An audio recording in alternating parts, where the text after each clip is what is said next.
Abdullah Muzanni states, I was sitting beside Hazrat Ibn Abbas radiyallahu anhu in Kaaba when a desert Arab came and asked Hazrat Ibn Abbas radiyallahu anhu, what is the reason that your cousin serves milk and honey to drink, whereas you serve nabid?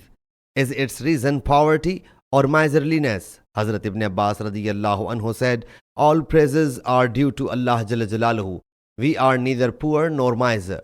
Actually, the Prophet ﷺ came on his mount, while Hazrat Usama radiyallahu anhu was sitting behind him on the mount. The Prophet ﷺ asked for water, so we presented a vessel full of nabid to him. He ﷺ consumed the nabid and gave the leftover to Hazrat Usama radiyallahu anhu.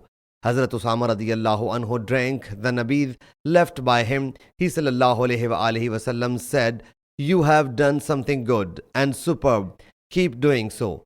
Hazrat Ibn Abbas radiyallahu anhu said, we do not want to make any change in what Allah's Apostle ﷺ commanded us.